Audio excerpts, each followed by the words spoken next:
John, and I've been volunteering here at the museum since it opened in 2003. So this is an old railroad switch tower. This is how they used to switch the trains from one track to another. The tower was built in 1896 and used up until 1984 when the railroad built that little yellow tower you see up the tracks. And that tower, all you did was push buttons. It was all electric. This tower was strictly mechanical. These levers were attached to a series of pipes that were on rollers along the tracks. And when you moved the lever back and forth, it moved this pipe up and down, and that in turn moved the switch.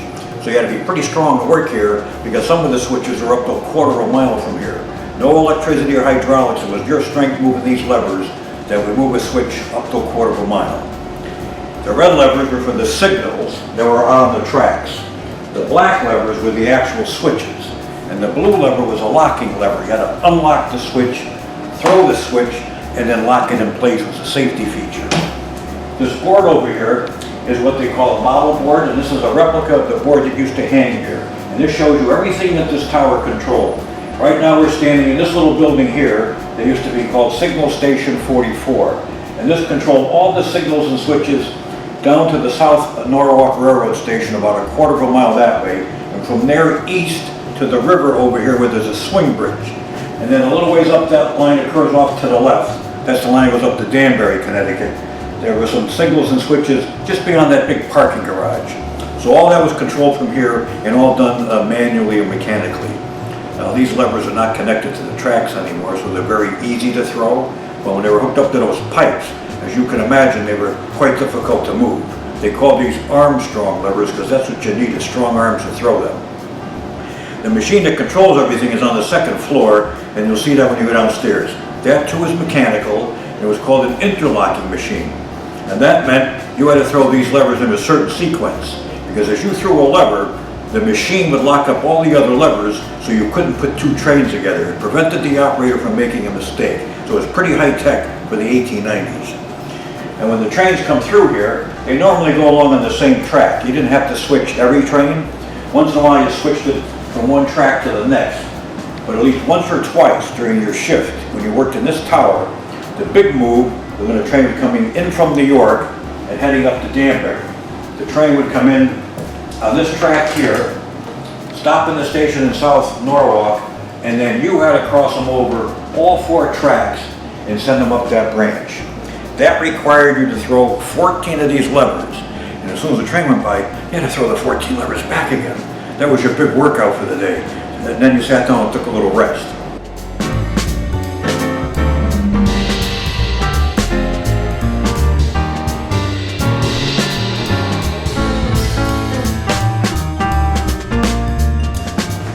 This photo will give you an idea of these pipes I was telling you about. This is not the tower here in Norwalk. It's the same setup, where you have the levers upstairs and the machine was on the bottom floor. And this is not the tower here in Norwalk. It's the same setup. We have the levers upstairs and the machine was on the bottom floor. The pipes came down through the machine and out the bottom of the tower, and they were connected to these pipes, which are on rollers. Each of these are rollers, and the rollers look like this.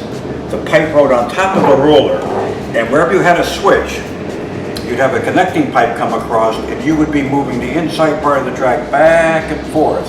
So the train would either go left or straight.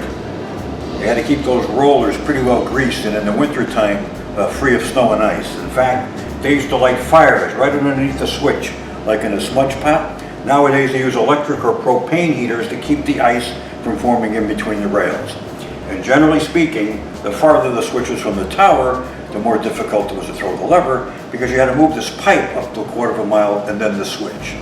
So that's what they were doing with these levers, but you just didn't throw levers all day. The operator also sat down at this desk.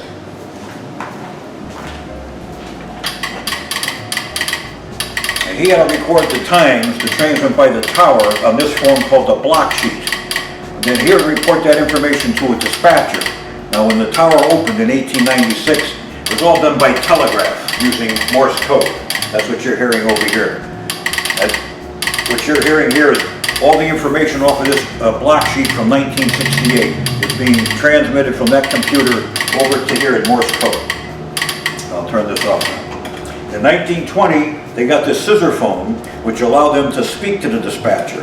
And they used this up until 1966, when they got this phone and that speaker, and all you had to do was pick up the phone and talk and listen to the dispatcher over that speaker. That's how they communicated with the trains over the 88 years this tower was in service. If they had to give any special instructions to the trains, they'd write them on this little flimsy piece of paper called a train order. They would take the paper and tie it to a string. They take the string and they put it in this hoop. You can see where the string is clipped in down here. The operator would walk down onto the tracks and hold this out. And when the train came, the engineer would slip his arm through here, and when he pulled it out, this string would wrap around his arm, and that's how they got these instructions without stopping the train. Now they did this here in Norwalk up until 1998, even from that yellow brick tower that replaced this. Now since all the signals and switches are now controlled by a guy sitting in front of a computer down in Grand Central Terminal in New York, all these towers are closed, so now they do this by radio. But if you had taken a ride on the Long Island Railroad out to the far eastern end of the island, which is Montauk, they stopped doing this in 2006, which isn't that long ago. Here's a photograph taken in 1993 up at that yellow brick tower that replaced this. There's the tower we're in, and there's a train going up the line to Danbury. You can see the operator standing there with the hoop, and there's the paper tied to the string. He would give one to the engineer and then one to the conductor. If they missed it, then he had to stop the train and get a copy, so the idea was to get it on the first grab. Before they had this type of hoop with the string, this was the original type of hoop they used. And on this one, you put the paper under this clip. Again, you walk down onto the tracks, you'd hold that out, and when the train came, the engineer would slip his arm through the hoop, take the paper out, and then throw the hoop down on the ground. Well, the only trouble with that is the train would have moved 150 feet or so the operator had to run down the tracks to retrieve this. That's when they came up with this high-tech device, where all you do is pull the string. Well, on the railroad it's high-tech. Here's a couple of photos taken in 1956 up in Newtown, Connecticut, which is east of Danbury. You can see the operator using the old-style hoop. There's the fireman reaching out of the front of the train, and on the rear of the same freight train was the caboose, and there's the conductor just grabbing the hoop from the operator. This train was going about 30 miles an hour, so they did it pretty much on the fly. If the conductor didn't like the operator, he'd hold on to this as long as he could, then throw it down to make this guy walk even further. But the operator would get his revenge the next time, because he'd make sure the guy missed the hoop, then he had to stop the train, and it takes about a mile for a freight train to stop, so this guy would have to walk back a mile to get his instructions. So the idea was to play nice. That's how they communicated with the trains, and like I said, they were still doing this on the Long Island Railroad up until 2006. Now if you go down that end of the building, I'll show you this board that looks like it came out of Frankenstein's castle. The railroad used to have its own powerhouse in Coscob, which is part of Greenwich, Connecticut, and that used to supply the electricity to the wires just above the tracks. And that's how most of the trains that come through here get their power, by what they call a pantograph that rides along the bottom of the wire. Well, on the other end of this bridge out here, they had what was called an anchor bridge. It's no longer used, but here's a photograph of it here. On top of the anchor bridge are all these big breakers. Those breakers were tied into this board. And if a breaker popped open and the power went off, this alarm would sound. Now that would first wake up the operator, who was no doubt taking a nap. And he would have to see which one of these went from red to green, which indicated the breaker was open and the power was off. So you get on the phone and call the powerhouse, and if it wasn't serious, they would try closing the breaker, which was outside, by turning one of these knobs inside the tower. If it was something serious, like the wires were damaged or knocked down, they'd have a special train come out and repair the wires. This board was installed in the tower in 1914, when they electrified this end of the railroad. Prior to that, it was all steam engines, and they used this board up until the tower closed in 1984. This is like the circuit breakers in your house, except a little more primitive and quite a bit larger. So that's basically what they're doing on the third floor. These levers are like the tip of the iceberg, because the machine itself takes up just about the entire second floor, and you'll see that as well as some other exhibits when you go downstairs. Feel free to sign our guest book. Any donations are appreciated, and if you have any questions, I'll be happy to answer them, because because I used to do this as a summer job when I was home from college in the early 1970s, and if I could throw those levers, anybody could. So there's more to see on the second floor, and somebody will show you around when you get downstairs.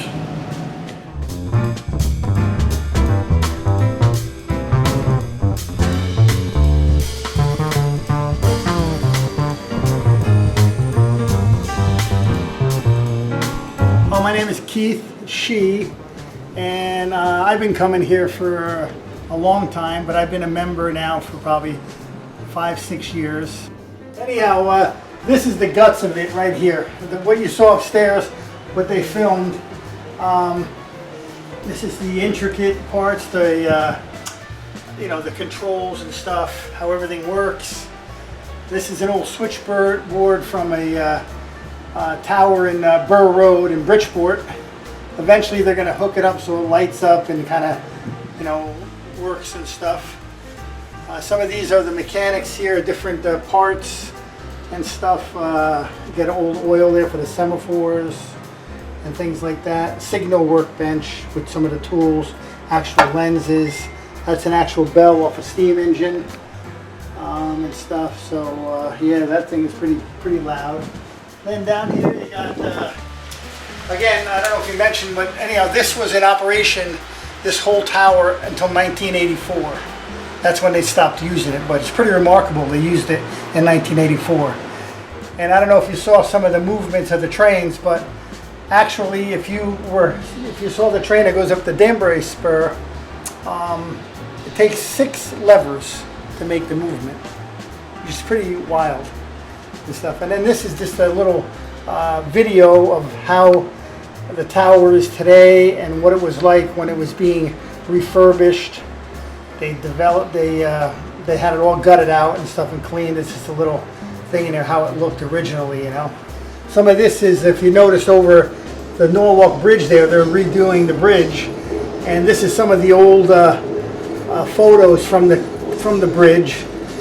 Back in the day, in the 1800s, 1900s, some different photos. This is actually a log book where the guys who worked in the control tower there, they had to log everything going through, all the vessels, trains, etc. So it's a pretty busy place, You just don't sit there and, and stuff. So down here, this is some of the old transit trolleys from around New York, Westchester, Connecticut, how they used to travel in and out, what it looks like, downtown New York and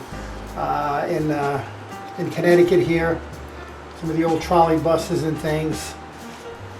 Here is an actual wooden sign from the station that was donated from Mamaroneck on the New Haven line. Now you see them up in the stations, they're metal and stuff, those are the real wooden ones. You have some signals that were actually used. This is a unique piece here. This is the actual front door of the New Haven, I believe it was an EP2, New Haven electric engine. This was the actual front door. Here you have, I don't know if you've been around Grand Central in the early days, they used to have the roll boards. This is an actual roll sign, where it's, tell you track 28, 26, tell you where the train is going to. Now it's all electronic. So those are pretty neat and stuff. Eventually we're going to have the exact model of the train up there. And this will show where this came from. I believe it's an EP2 or 3.